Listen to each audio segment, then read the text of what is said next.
Vamos começar com o Pai, porque ele é o primeiro. A palavra Pai é aplicada a Deus de diversas formas. Primeiro, ao Deus Trino como origem de todas as coisas, ao Deus como Rei, e como um rei teocrático no Antigo Testamento. No Novo Testamento, ao Deus Trino como pai étnico de todos os povos. E naquilo que é interesse da nossa aula, como referência à primeira pessoa da Trindade em relação com a segunda. Ou seja, o Filho, ele revela a identidade do Pai. Mas essa identidade desse Pai que já está presente desde o Antigo Testamento. Assim, a primeira pessoa é o pai da segunda em um sentido metafísico. Aqui a gente tem que entender a linguagem dessa filiação, que não é uma filiação tal qual é a filiação dos seres humanos. Não, é algo muito mais sublime e muito mais, vamos dizer assim, absoluto no seu termo. É a paternidade originária de Deus, da qual toda paternidade terrena é um pálido reflexo. Então eu tenho filhos.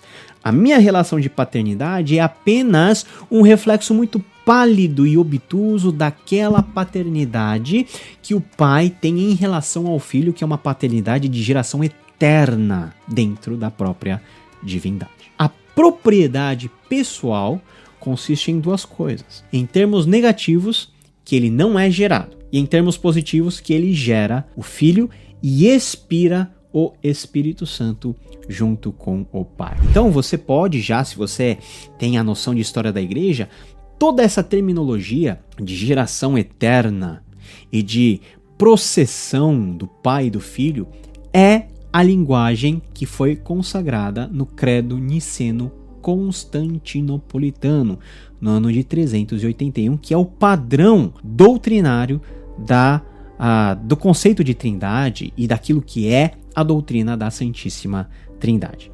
Indo para o Filho. O Filho é a segunda pessoa da Trindade e ele é chamado como Filho e também como Filho de Deus. E este nome lhe é dado não só como Filho unigênito do Pai no sentido metafísico. Por exemplo, lá em Gálatas, capítulo 4 e 5 diz: mas quando chegou a plenitude do tempo, Deus enviou seu Filho, no sentido metafísico, nascido de mulher, nascido sob a lei, para resgatar os que estavam sob a lei, a fim de que recebêssemos a adoção de filhos. Não somente o metafísico nesse sentido, mas como Messias eleito de Deus.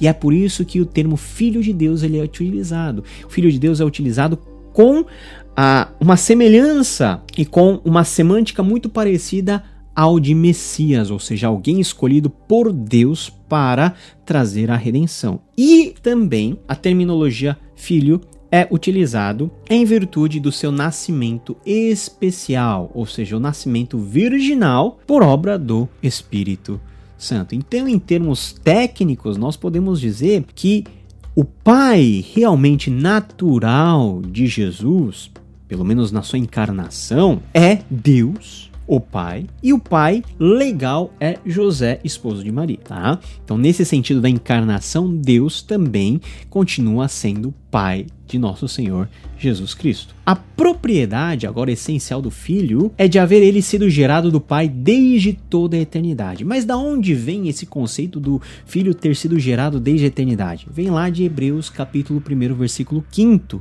Pois a qual dos anjos Deus em algum momento disse: você é meu filho, hoje eu gerei você. E outra vez, eu lhe serei pai e ele me será filho. Quando que Deus, o Pai, disse: hoje te gerei? Esse hoje é um hoje eterno, na eternidade, pregressa, para trás. Então, por causa desta geração eterna, o Pai é a causa da existência pessoal do Filho, da deidade divina. Ou seja, por isso que ele é Pai, porque causa a existência no Filho.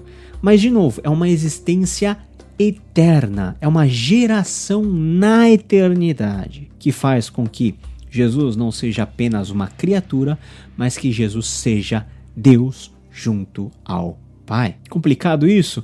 Vamos ver o que o João Calvino ele diz para tentar nos explicar um pouquinho sobre essa questão. Ora, somos ensinados nas Escrituras que Deus, no que respeita à essência, é um só e único, e daí ser ingênita a essência tanto do Filho quanto do Espírito. Como, porém, o Pai é primeiro em ordem, com razão é tido por princípio e fonte da deidade em seu todo. Portanto, afirmamos que a deidade, em acepção absoluta, existe em si mesma, do que confessamos que também o Filho, até onde é Deus, existe por si mesmo, distinguida a acepção de pessoa, mas até onde ele é o Filho, afirmamos que procede do Pai. Consequentemente, sua essência carece de princípio da pessoa, isto é, com respeito à ordem, porém Deus mesmo é o princípio. Então Calvino mesmo admitia que Deus é a fonte,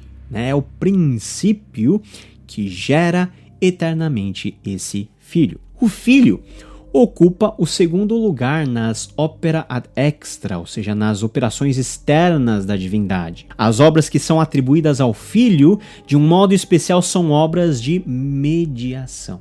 No conselho da redenção, o Filho toma sobre si a tarefa de ser a segurança de seu povo e executar o plano de redenção feito pelo Pai, realizando particularmente em sua encarnação seu sofrimento e morte. Então, um ponto importante é que a atividade do Filho, o ministério do Filho, ela está aí grandemente contida no conselho da redenção, dentro da qual ele se encarnou, sofreu e morreu para ser o nosso mediador. O Filho, ele é revelado dentro desse contexto como aquele que é enviado do Pai, que morre em lugar do seu povo e que ele mesmo ressuscita, porque ele, na verdade, não era um simples ser humano, ele é Deus junto com o Pai. O Espírito Santo, agora, em último lugar, ele é revelado pelas Escrituras Sagradas como uma pessoa também. E aqui está um ponto muito importante. Muitas vezes, quando nós falamos do Espírito Santo, nós confundimos o Espírito Santo meramente a um poder impessoal. Não, o Espírito Santo é uma pessoa porque ele é a terceira pessoa da Trindade. Tem inteligência, tem emoção, tem vontade. E as Escrituras mesmo nos atestam que o Espírito Santo fala, sonda, testifica, ordena, disputa, intercede. Todas essas características de prática e de ação que são características pessoais e não somente de meras forças. Santo Agostinho, um dos homens que dentro da patrística mais se debruçaram aí sobre o assunto da Trindade, ele vai dizer o seguinte: entenda também que assim como o Pai tem a vida em si mesmo, para que dele proceda o Espírito Santo, assim deu ao Filho para que dele também proceda o mesmo Espírito Santo, o qual procedeu de ambos, fora do tempo. Aí que está o caráter divino do Espírito Santo, porque foi fora do tempo. E pelo fato de dizer-se que o Espírito Santo procede do Pai, deve-se entender que o Filho recebe o do Pai e então o Espírito Santo procede também do Filho, pois o que o Filho tem, recebe o do Pai e assim recebe do Pai para que dele proceda o mesmo Espírito.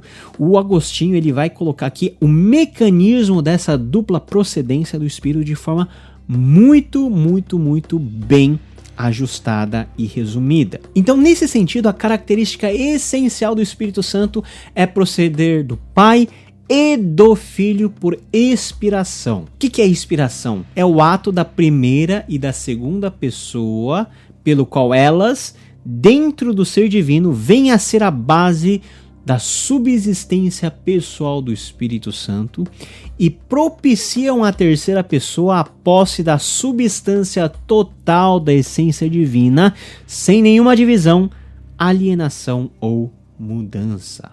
E em termos gerais, a obra do Espírito Santo é competir às obras da criação e da redenção, certo? O Espírito Santo esteve presente no momento da criação, no momento da redenção, e estará presente também no momento da consumação, porque ele, junto com o Pai e o Filho, são Deus, compartilham da mesma essência que foi conferida a esse Espírito Santo pelo Pai e pelo Filho nos tempos eternos. Quanto às obras do Espírito Santo na esfera da redenção, podemos destacar aqui o preparo e qualificação de Cristo para a sua obra mediadora, ou seja, o Espírito Santo agindo sobre a vida do Filho encarnado. Nós temos o processo de inspiração das Escrituras, toda a Escritura é inspirada por Deus, né? Inspirada pelo Espírito Santo. A formação e o aumento da igreja, começando no derramar do Espírito no dia de Pentecostes e a terminar até o ponto do advento de Jesus Cristo. E o ensino e a direção dessa igreja hoje, que tecnicamente não tem Jesus Cristo em pessoa junto dela, mas tem o Espírito Santo, que é o Consolador, o outro Consolador, aquele que no lugar de Cristo nos remete a Cristo como igreja e como o seu povo. Então, nós podemos dizer que a Santíssima Trindade é a crença clássica do cristianismo, porque os credos ecumênicos dos primeiros séculos afirmam a doutrina da Trindade. O credo apostólico, que é a primeira ou a principal forma mais sintética de declaração credal, também está toda ela configurada em uma estrutura trinitária. Creio em Deus Pai, creio no Filho e creio no Espírito Santo. Tanto quanto o credo niceno de 325, quanto o credo constantinopolitano, que vai, lá em 381, colocar aí a cláusula filioque, né? Que fala sobre a procedência do Espírito Santo do Pai e do Filho. Esse e do Filho não estava na declaração de Nicéia em 325 e foi colocada de forma final em 381, e isso vai gerar uma divisão entre a igreja romana e a igreja ortodoxa. Mas isso daí são capítulos para a história da igreja. O importante é que nós recebemos a forma do credo niceno constantinopolitano, admitindo a procedência do Pai e do Filho, porque ambas as procedências, ou a procedência dupla, é uma procedência biblicamente comprovável. E por fim, as confissões de fé mais recentes, dentro do âmbito também da Reforma, afirmam e reafirmam a doutrina da Santíssima Trindade. Para concluir, o Herman Bavinck ele diz o seguinte: a doutrina da Trindade torna Deus conhecido a nós como Deus verdadeiramente vivo, em contraste com as frias abstrações do deísmo e as confusões do panteísmo. Olha só como Bavinck ele coloca a Trindade como um elemento distintivo entre os padrões religiosos do mundo. Uma doutrina da criação, Deus relacionado, mas não idêntico ao cosmos, só pode ser sustentada sobre uma base trinitária. De fato, todo o sistema de crenças cristãs fica de pé ou cai com a confissão da Trindade de Deus. Ela é o centro da fé cristã, a raiz de todos os dogmas, o conteúdo básico da nova aliança. E nós não poderíamos deixar de terminar essa aula de Trindade falando de uma citação do Santo Agostinho. Portanto, quando chegarmos à tua presença, cessará o muito que dissermos, mas muito nos ficará por dizer, e tu permanecerás só, tudo em todos. E então eternamente cantaremos um só cântico, louvando-te em um só movimento, em ti estreitamente unidos. Senhor, único Deus, Deus Trindade, tudo que disse de ti nestes livros de ti vem. Reconheçam-no os teus, e se algo há de meu, perdoa-me e perdoem-me os teus. Amém. Olha só que declaração. Porque o objetivo que Santo Agostinho ele nos escancara, que é um objetivo bíblico, é que nós, de alguma maneira, possamos ser colocados próximos, juntos, dessa perfeita união que é a própria Santíssima Trindade. Então, Jesus mesmo já disse, como eu e o Senhor o Pai somos um, que eles sejam um conosco. A união com Cristo, a nossa união com Deus, por meio de um relacionamento redentivo com Ele, e que vai ser concretizado nos dias finais, quando nós entraremos na nova criação, é o objetivo de Deus.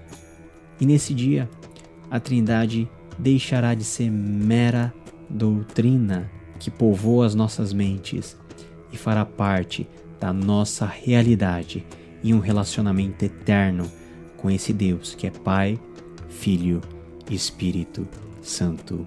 Amém. Que Deus te abençoe. Nos vemos na nossa próxima aula. Até lá. Tchau, tchau. Caiu de paraquedas aqui no canal, nós temos muitos conteúdos relacionados à Bíblia, fé, línguas originais. Gostou desse vídeo? Clica aqui porque vai ter um conteúdo semelhante e se você quiser conhecer mais da fé, clica aqui porque nós temos um conteúdo especialmente desenvolvido para você. Deus te abençoe e até a próxima!